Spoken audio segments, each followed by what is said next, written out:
नमस्कार मित्रांनो, सुस्वागतम. घरोघरी मातीच्या चुली या मालिकेच्या आजच्या भागामध्ये आता इकडे ऋषिकेश खूपच खुश असतो. देवी आईच्या मंदिरात दर्शनासाठी येतो आणि देवीचे दर्शन घेऊन तो आता स्वतःला म्हणतो की खरंच देवी आई हे बघ, अगं तुला तर माझ्या मनातील सगळं काही कळतं, तुला अगदी माझ्या मनातील माहिती आहे, परंतु जानकीला मात्र माझ्या मनातील काही माहिती नाही. एकमेकांशी भांडणं करत एकमेकांशी घट्ट झालेली माझी मैत्री आणि ती माझ्या दृष्टीने फक्त मैत्री राहिलेली नाही, त्यामध्ये आता मात्र मला मैत्रीच्या पुढचं नातं दिसायला लागलेलं आहे. आणि हे बघ देवी आई, जानकीचं माझ्यावर प्रेम आहे की नाही हे मला माहिती नाही, पण मनात कुठेतरी असं वाटतं की ती माझं प्रेम नक्की स्वीकारेल म्हणून. आणि हे सगळं काही मला जानकीला सांगण्याचं बळ दे. आणि देवी आई तू माझ्या पाठीशी कायम राहा म्हणून आता अगदी मनोभावाने तो देवीला हात जोडतो. परंतु आता इकडे जानकीने मात्र सुमित्राचे आता जे बोलणे आहे ते ऐकून मात्र आपली बॅग वगैरे भरलेली असते आणि ती कायम जाते ह्या मुळशी आणि ऋषिकेशला सोडून ती आपल्या आश्रमात जायला निघलेली असते, कारण सुमित्राने तिचा खूप अपमान केलेला असते.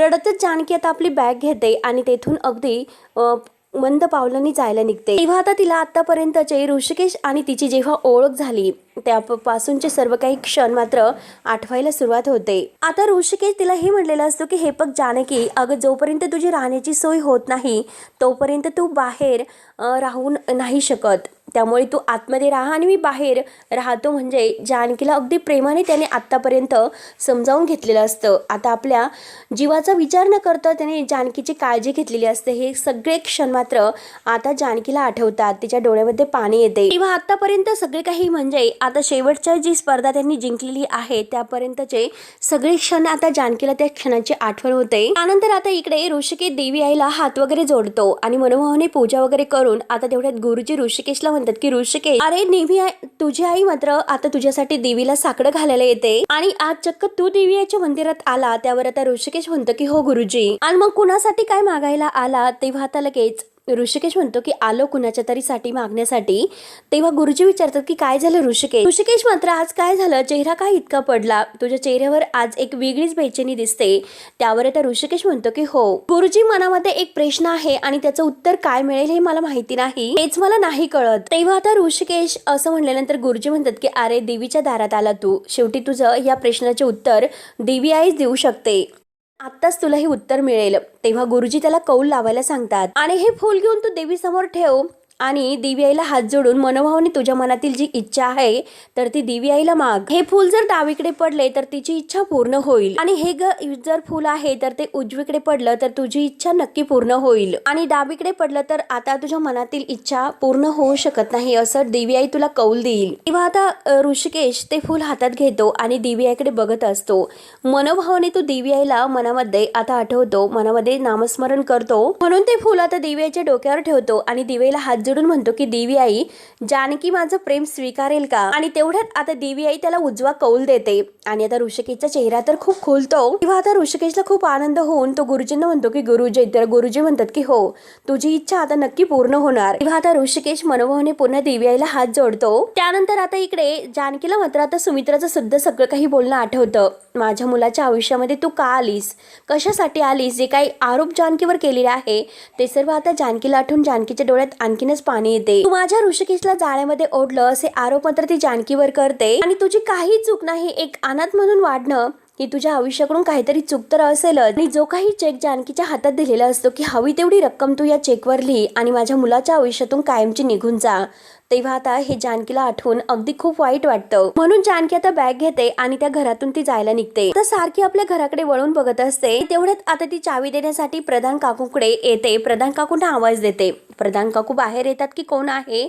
तेव्हा आता काकू विचारतात की काय झालं, तर जानकी म्हणते की काकू ही किल्ली आहे, ही प्लीज ऋषिकेशला देताल का? आता प्रधान काकू म्हणतात की अगो बाई, आज चक्क चावी माझ्याकडे देतेस तू, आणि काय ग कुठे निघालीस तू? ती बॅग वगैरे बघून आता जानकीला विचारते. त्यावर आता जानकी म्हणते घर सोडून मी कायमची निघून चालले काकू, तुम्ही फक्त ही किल्ली आहे तर ती ऋषिकेशला नेऊन द्या. आणि हात जोडून आता ती काकूंची माफी मागते, माझ्याकडून जर काही चूक झाली असेल तर. आता काकू विचारतात की अगं पण तू निघाली तरी कुठे जाणार आहे ते तरी सांग ना. आता ती जानकी म्हणून जानकीला आवाज देते. त्यानंतर आता इकडे दुसरीकडे नानांना माहिती होतं की आता सुमित्राने जानकीला घरी पैसे देण्यासाठी बोलावलं होतं. हे नानांना माहिती झाल्यानंतर त्याचं जाप मात्र ते सुमित्राला विचारत असतात. तर सुमित्रा म्हणते की हो, बोलवलं होतं मी, आणि ती मुलगी आहे ना, हे सर्व काही पैशासाठी करत आहे. माझी पूर्ण खात्री आहे की ती चेक घेण्यासाठी नक्की परत येईलच म्हणून, आणि उगाचच मोठ्या मोठ्या गोष्टी माझ्यासमोर अगदी बोलून गेली. तिला असं वाटलं की नक्की काही नाही म्हणून, परंतु नक्की ती पैसे घेण्यासाठी परत येईलच म्हणून. आणि ती तर म्हणत होते की मला मुलाच्या आणि आईच्या नात्यात यायचं नाही म्हणून. तेव्हा आता नाना म्हणतात की सुमित्रा, अगं ती हेच बोलत होती की जे काही आता तिच्या मनात आहे ते, तिच्या जागी जर दुसरं कोणी असतं, कोणतीही मुलगी असती, तर तिने मात्र पैसे घेण्याची संधी काही सोडली नसती. तिने नातं नाही तर पैसा निवडला असता. तर सुमित्रा म्हणते की सगळ्या गावासमोर तिने ऋषिकेशला मिठी मारली, यावर तुमचं काय म्हणणं आहे? तेव्हा आता नाना म्हणतात की हे फक्त ते चौघे जण मात्र अगदी हे ऋषिकेशला मदत होण्यासाठी आणि ऋषिकेशला ते पैसे मिळवून देण्यासाठी, अगदी जिंकण्यासाठी धडपड करत होते, याचा विचार कर. आणि तो त्यांना इतका आनंद झाला म्हणून त्यांनी आनंदाच्या भरात फक्त एकमेकांना मिठी मारली. त्याचा काय अगदी फरक पडतो? तरी सुद्धा तू काही असं आरोप तर जानकीवर केलेस. आनंदाच्या भरात त्यांनी हे सर्व केले, मग त्यांची काही चूक झाली? तू सांग बरं सुमित्रा. अगं, जी मुलगी तुझ्या मुलाच्या आयुष्यासाठी, त्याला जिंकण्यासाठी धडपड करत होती, जीवाची बाजी तिने लावली होती, आणि तिच्याशीच तू पैशाचा सौदा केलास.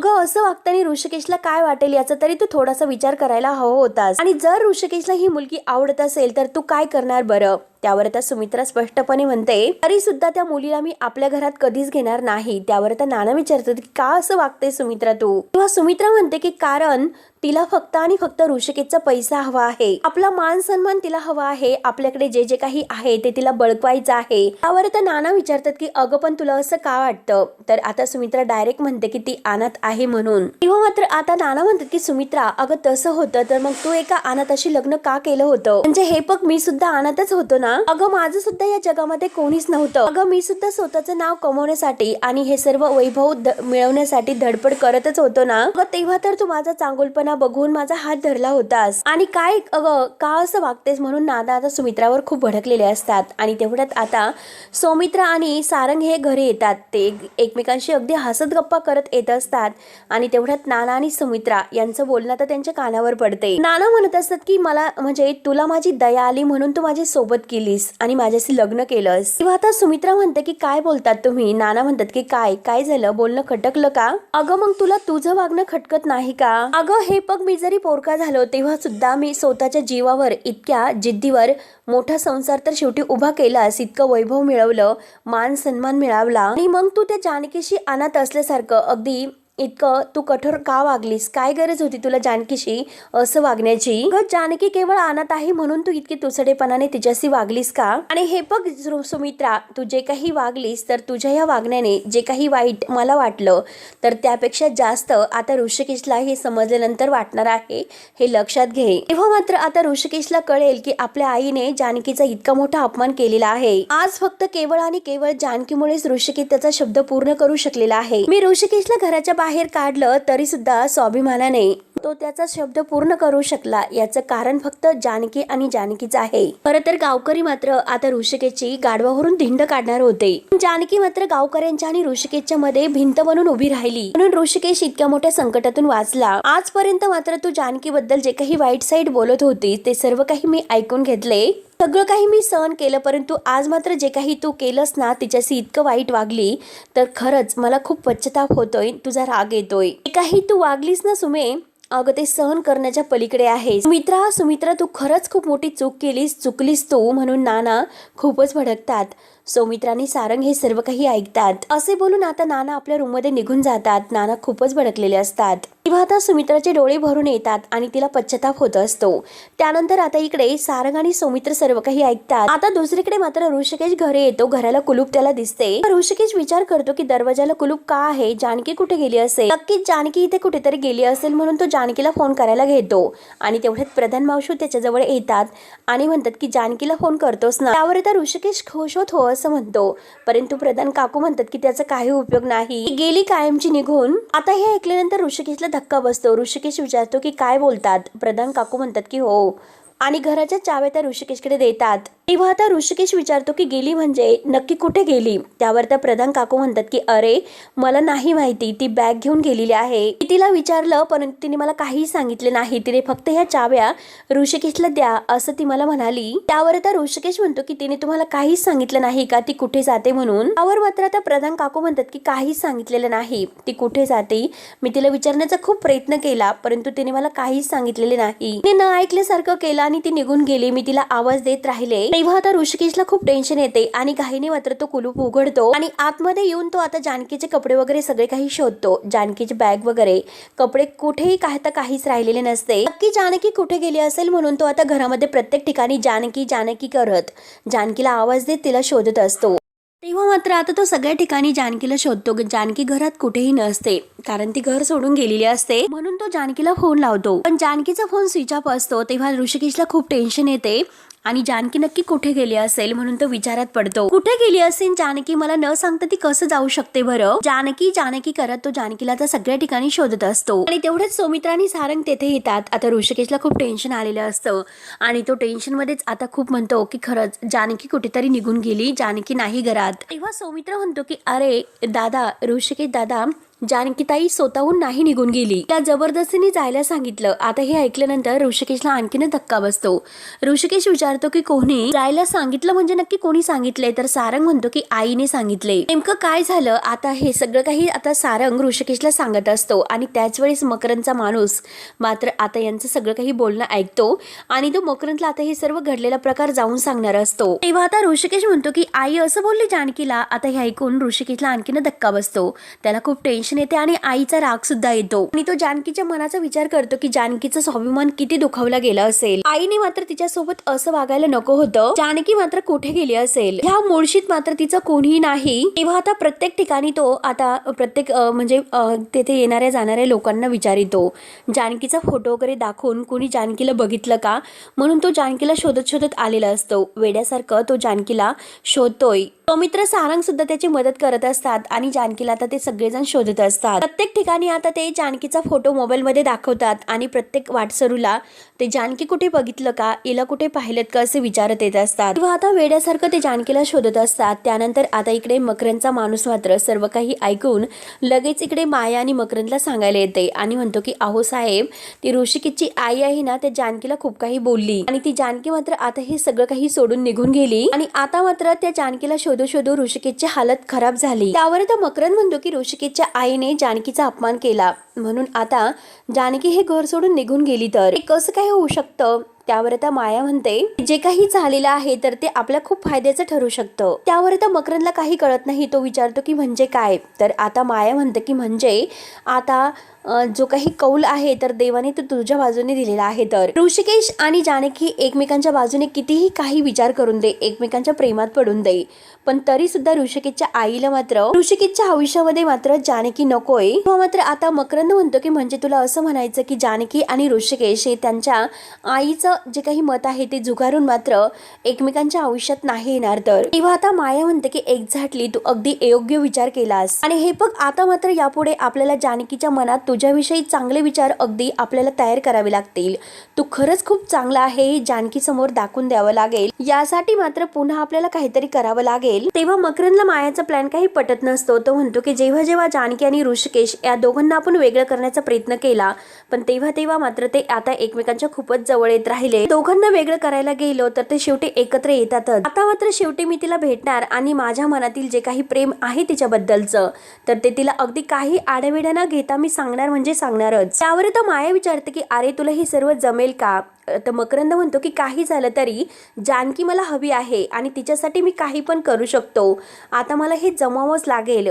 जानकीला मिळवण्यासाठी मी काही पण करून शेवटी तिला आपली बनूनच राहील. तसंही आता जानकीला माझ्या प्रेमाची जाणीव आहे. तिला माहिती आहे की मी तिच्यावर प्रेम करतो म्हणून मग शेवटी तिला माझं प्रेम मान्य करावंच लागेल. तर आता मी तिच्याबद्दल जे काही वागलो, तिच्या मनात माझ्याविषयी जे काही आता गैरसमज निर्माण झालेले आहेत ते सगळे जळमट मला दूर करायचे आहेत. काही झालं तरी शेवटी जानकी ही मला माझीच हवी आहे आणि हे माझा पूर्ण विश्वास आहे की जानकी त्या ऋषिकेशला सोडून माझ्याकडे नक्की परत येईल म्हणजे येईलच. त्यावर तर माया विचारते की अरे जानकी कुठे गेली नेमकं हे ऋषिकेशलाच माहिती नाही मग तुला कसं माहिती असणार. त्यावर आता मकरंद म्हणतो की मला माहिती आहे की जानकी कुठे गेलेली असणार. जानकी कुठे जाणार? जानकी नक्की आता आश्रमात मधुभाऊंकडे गेली असेल. ती तिकडेच गेली असेल सायलीला आणि मधुभाऊंना भेटायला. आणि काही झाले तरी आता शेवटी आपल्याला तिकडे जावंच लागेल. त्यानंतर आता इकडे आश्रमामध्ये सायली सकाळी सकाळी आता सगळी आपल्या अंगणामध्ये धूप वगैरे फिरवत असते आणि शुभम करीती कल्याणम असं म्हणत असते. आणि तुळशीला मात्र आता ती दिवा लावत आता जो काही मंत्र आहे तो म्हणत असते. आणि तेवढ्यात जानकी मात्र आता तिथे येणार असते. सायलीचं मात्र अगदी मनोभावाने पूजा सुरू असते. आणि त्याच वेळेस आता इतक्या सकाळी सकाळी जानकी इतक्या लवकर का आली असेल असा प्रश्न मात्र आता सायलीला पडणार असतो. परंतु जानकी मात्र अजूनपर्यंत आता बाहेर आलेली असते आणि ती सायलीला तुळशी मातेला हात जोडताना पाहते. सायली आता खूप खुश तिला दिसते. परंतु जानकीचा चेहरा पूर्णपणे पडलेला असतो. तिला ऋषिकेशची आठवण येत असते. जानकी आता आपल्या सायलीकडे पाहते आणि सायलीकडे बघून आता तिला खूप आनंद होतो. तेवढ्यात आता आश्रमातील जे काही विद्यार्थी आहे तर ते सगळे विद्यार्थी जानकीताई आली म्हणून धावतच येतात आणि आपल्या जानकीला घट्ट अशी मिठी मारतात. तर सायली हे सर्व ऐकते आणि सायली सुद्धा जानकीला बघते. तिला सुद्धा खूप आनंद होतो. सायली धावतच आता जानकीकडे येते आणि तिला म्हणते की काय जानकी तू इतक्या सकाळी आलीस, कशी आहेस तू? म्हणून आता दोघे एकमेकींना घट्ट अशी मिठी मारतात. त्यावर आता जानकीच्या हाताला जे काही लागलेलं आहे तर ते सायली विचारते की हे काय? तर आता जानकी म्हणते की मी तुला नंतर सगळं काही सांगते. म्हणून आता ते सर्वजण जानकीला घेऊन आत येतात. त्यावर आता सायली जानकीला गप्पा करत म्हणते की अगं तू जर मला सांगितलं असतं तर मी तुला न्यायला आले असते पण ते आता मधुभाऊंना आवाज देते की मधुभाऊ, अहो मधुभाऊ बघा कोण आलेला आहे बरं. आता मुलं वगैरे जानकीच्या बॅग हातात घेतात आणि सायली सुद्धा. आणि जानकीला अगदी प्रेमाने घेऊन आत येतात. मधुभाऊ आता चहाच घेत असतात. आता जानकीला बघून ते म्हणतात की अरे वा अगं जानकी तू आलीस. मधुभाऊंना सुद्धा आता जानकीला बघून खूपच आनंद होतो. आता जानकी मधुभाऊंच्या पाया पडून आशीर्वाद घेते. आता छान असा आशीर्वाद मधुभाऊ देतात आणि म्हणतात की काय ग जानकी, अगं इतकं सकाळी सकाळीच कसं येणं केलं? आजच मात्र तू माझ्या पहाटे स्वप्नात आली होती. काय ग सायली ही येणार होती, तुम्हाला का सांगितलं नसेल बरं? त्यावर आता सायली म्हणते की मधुभाऊ अहो जर मला माहिती असतं तर मी अशी शांत बसले असते का? मी काहीतरी तयारी केली असते ना जानकीच्या येण्याची, जानकीच्या स्वागताची. जानकीला नक्की आपल्याला सरप्राईज द्यायचं असेल म्हणूनच ती आली असेल. त्यावर आता जानकी म्हणते की कसलं काही सरप्राईज नाही, कारण मला तुमच्या सगळ्यांची खूप आठवण आली होती म्हणून घाईने मी आता तुम्हाला लगेच भेटायला आले. त्यावर आता सायली विचारते की अगं पण तुझ्या इव्हेंटचं काय झालं? आम्हाला तो टीव्हीवर आता इव्हेंट बघता नाही आला कारण टीव्ही अचानक बंद पडला होता. सकाळीच मला प्रधान काकांकडून समजले की तुम्ही तो इव्हेंट जिंकलेत म्हणून. त्यावर आता लगेच हे सर्व ऐकून मधुभाऊ म्हणतात की जानकी खरंच मला तुझा खूप अभिमान वाटतो ग. अगं पहिल्यांदा तू इतक्या मोठ्या शहरात गेलीस आणि स्वतःचं नाव मात्र तू कमवून आलीस. तेव्हा आता जानकीचा चेहरा पूर्णपणे पडलेला असतो. तेव्हा ती जानकी म्हणते की मधुभाऊ आपण कितीही अगदी नाव कमवण्याचा प्रयत्न केला परंतु काही लोकांना मात्र नाव ठेवायचे असतात तर ते ठेवतातच. आणि आता मात्र मी इथे आले मस्तपैकी माझ्या मनसोक्त घरामध्ये राहणार आहे आणि आता आराम करणार आहे, बास मला काही नकोय. त्यावर आता लगेच सायली विचारते की अगं पण सुट्टीचं काय आणि तो ऑफिस मध्ये काय सांगून आलीस बरं? त्यावर मात्र आता मधुभाऊ जानकीला विचारते की जानकी अगं साऊ काय विचारते? तेव्हा जानकी म्हणते की आता मात्र तिला आल्यापासून हेच प्रश्न पडलेत. तिला आल्यापासून आपल्या मैत्रिणीला पाणी वगैरे द्यावा की काय, काही विचारपूस करावी काय, असं काही तिच्या आठवणीत नाही राहिले. तिच्यासाठी चहा टाकावा ती फक्त आणि फक्त प्रश्न विचारते. काय ग सायली? तेव्हा आता सायली म्हणते की थांब मी तुझ्यासाठी चहा वगैरे करते. तर जानकी म्हणते की हो मी आले आता फ्रेश होऊन. तर आता इकडे ऋषिकेश वेड्यासारखं जानकीला प्रत्येक ठिकाणी शोधत असतो आणि ते जानकी आता कुठेही अजूनपर्यंत काही ऋषिकेशला सापडलेली नसते. त्यानंतर आता इकडे जानकी मात्र ऋषिकेश आणि तिचे इव्हेंट सोबतचे जे काही फोटो आहे तर ते फोटो बघत असते. तिला ऋषिकेशची सुद्धा खूप आता आठवण येते कारण तिचं सुद्धा ऋषिकेशवर मनापासून प्रेम असतं. आणि जानकी सुद्धा आता ऋषिकेशला विसरू शकत नव्हती. कितीही त्याला सोडून जरी आली असेल पण तरी सुद्धा ती काही आता ऋषिकेशच्या आठवणी विसरत नसते. आणि इकडे ऋषिकेश सुद्धा त्याची सुद्धा तीच अवस्था असते. आणि तेवढ्यात मात्र सायली ही आता तिच्यासाठी चहा वगैरे घेऊन येते. जानकी म्हणते की खरंच अगदी छान कमाल जमलेला आहे. तेव्हा आता सायली म्हणते की हो का छान कमाल. आणि हे बघ अगं जानकी तू म्हणते की चहा कमाल झाला परंतु चहामध्ये आलंच नाही, आलं तर संपलेलं होतं. तेव्हा मात्र आता जानकी म्हणते की अगं खूप दिवसातून मी आता तुझ्या हातचा चहा घेतलाय आणि त्यामुळे आलं आहे की नाही चहामध्ये हे माझ्या लक्षात आलेच नाही. त्यावर आता सायली म्हणते की हो पण माझ्या सगळं काही लक्षात आलेले आहे की तू माझ्यापासून काय लपवते ते. तेव्हा आता जानकीचा चेहरा लगेच पडतो. तर सायली विचारते की नक्की काय झालेलं आहे सांग ना प्लीज. अगं जानू, सांग लवकर, का तू माझ्यापासून काहीतरी लपवतेस? काहीतरी झालेले आहे हे मात्र नक्की आहे. तेव्हा आता जानकी तरी सुद्धा लपवण्याचा प्रयत्न करते आणि म्हणते की सायली हे बघ. अगं काही नाही. तेव्हा सायली विचारते की अगं म्हणूनच तेव्हा जेव्हा तू आली तेव्हा तुझे डोळे हे अगदी पाणवलेले होते आणि हे बघ अगं आपण दोघी एकमेकींसाठी आहोत आणि तू माझ्याशी बोलू शकते. हे बघ अगं माझ्याशी मन मोकळं करू शकते. नक्की सांग काय झालेलं आहे ते. त्यावर मात्र आता जानकी अगदी नर्वस झालेली असते आणि म्हणते की हे बघ साऊ, मी अनाथ आहे याची मला एकदा पुन्हा जाणीव झालेली आहे ग. तेव्हा आता मित्रांनो हा भाग येथे संपतो. पुढील भागामध्ये मकरंद इकडे आता मधुवनच्या आश्रमात येतो आणि मधुवनच्या आश्रमात आता तो जानकीकडे येतो आणि म्हणतो की जानकी. तेव्हा जानकी रागाने त्याला म्हणते की मकरंद तू येथे कशाला आलास? मात्र आता मकरंद तिचा हात पकडतो आणि म्हणतो की जानकी मला तुझ्याशी लग्न करायचं आहे. तेव्हा जानकीला खूप राग येतो. जानकी आता त्याला हात सोड म्हणून अगदी त्याच्या हात बाजूला करत असते आणि एक सनकणी त्याच्या कानामागे देते. तेव्हा मकरंद आता खूप भडकलेला असतो आणि जानकीला म्हणतो की तू खूप मोठी चूक करतेस. आजपर्यंत तू मकरंदचं प्रेम बघितलंस, आता मात्र यापुढे तू मकरंदचा अगदी वेडेपणा पाहशील. नंतर आता इकडे ऋषिकेश सुद्धा जानकीकडे परत आता आश्रमात आलेला असतो आणि तो जानकीला म्हणतो की हे बघ जानकी, जोपर्यंत तुम्हाला भेटणार नाही तोपर्यंत मी इथून कुठेही नाही जाणार. आता जानकीने आश्रमाचं दार बंद करून घेतलेलं असतं आणि ऋषिकेश मात्र तेथे दाराशीच उभा असतो. तेव्हा आता सायली म्हणते की अगं आश्रमाचं दार तू बंद करशील, परंतु मनाच्या दाराचं काय? ऋषिकेश मात्र आता रात्रभर तेथे बाहेरच बसून असतो आणि आता तो जानकीची वाट पाहत असतो. तर सायली म्हणते की अगं ऋषिकेश तुझ्यासाठी योग्य मुलगा आहे. म्हणून जानकी बाहेर येते आणि ऋषिकेशच्या अंगावर मात्र ती पांघरून घालते. आता ऋषिकेश तिला हात पुढे करतो आणि म्हणतो की जानकी लग्न करशील का माझ्या बरोबर? आता सायली लगेच आता जानकीला ढकलून ऋषिकेशच्या अंगावर लोटते आणि सायली खूपच हसते. ऋषिकेश आणि जानकी एकमेकांच्या मिठीत येतात. खुश होत आता ते सायलीकडे बघत असतात. तेव्हा आता मित्रांनो पुढे नक्की काय होतं हे बघण्यासाठी आपल्या चॅनलला सबस्क्राईब करत राहा. धन्यवाद.